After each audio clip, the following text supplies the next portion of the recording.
Good evening, everyone. I'm sorry I'm not able to be with you this evening. I hope everyone is well and I will see you soon. At the start of this year, I was approached by the BDGA and asked to do a State of the UK summary by visiting as many courses as I could, looking at the growth within the UK, where we are, sustainability, and general facilities across the UK. On the whole, I would say it's very positive.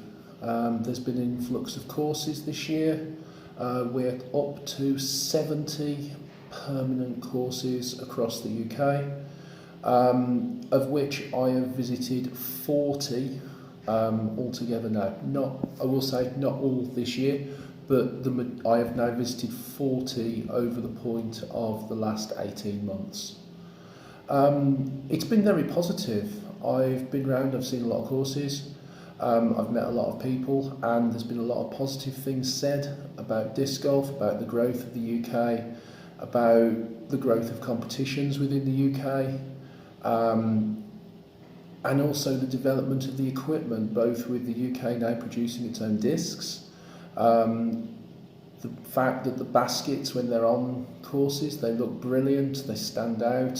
The blue Prodigy baskets or the yellow disc catcher baskets, the rims on them, they stand out, it gets kids interested, and from that we're able to grow the sport. Talking of growth, within the children's game and the ladies sections, there's been amazing growth this year. I've pulled out positives both from when I visited Ackers and Croydon for the amount of children on the courses, and the fact that we have courses now that are aimed at beginners and not just people who play every week. And I think that's a big positive. It will help with the development in the UK. A concern for myself slightly is that we only have one fully wheelchair accessible course in the UK, and that is Penny Cross Primary in Plymouth. I don't know if this is something we need, I do feel this is something that we need to look at if we're going to be inclusive to all, if we're going to be trying to grow the sport to different areas. To have fully wheelchair accessible courses is a route that we do need to go down. It's something we need to look at. I don't know the logistics of it, whether we're going to look at courses that potentially are placed around old skate parks maybe. So you've got the elevation changes, and from that you can use wheelchair accessible within that kind of area. It's an idea, I'm sure someone will run with it and someone will have an idea somewhere. But yeah, that's certainly an area that we are currently lacking in.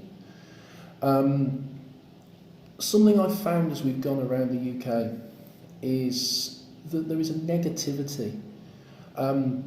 As part of what I've done, I've not made it public really as to what I've been doing. I've gone around and I've met people and I've done this and I've done that, and I've said to people, oh, so I'm now going off to play this course.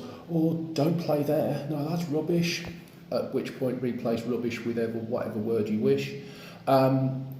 You know, you don't want to play there, you don't want to play here, go here instead, it's a lot better. If you're talking to someone who's new to the sport, you know, that might be their favourite course, they might be there all the time, and to push that negativity onto someone of, oh, don't go and play there, doesn't help with the growth of the sport.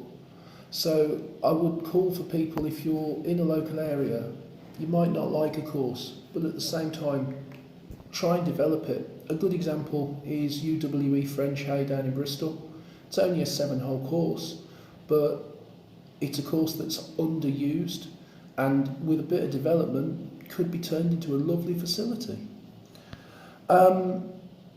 Course installations. There's lots of courses that have gone in this year. Lots of brilliant courses that have gone in this year.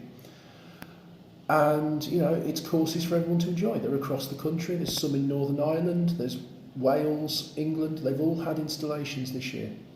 However, if you're installing a course, can you please follow it through? You know, it doesn't take long to go to every tee on a course and take a photo looking down the hole, and then to upload this to whether it be DGCR, whether it be the BDGA website. We need those photos online for people to be able to follow the courses. Some courses, new installations that have been put in this year are actually quite hard to follow. And so if you just turn up at a course, not knowing where you are, it can be quite difficult and quite intimidating for a beginner to find their way around. So if you are putting a course in, my suggestion, please follow it through and have that course map and photos online so that it can be followed. So yeah, I've played 40 out of the 70 courses this year. I aim to do the other 30 over the next 18 months, and so I will report back to the next AGM, where I will hopefully have visited almost all of the UK courses. You should hopefully have a spreadsheet in front of you which shows my findings. If there's any courses you know of that I've missed off, please let me know.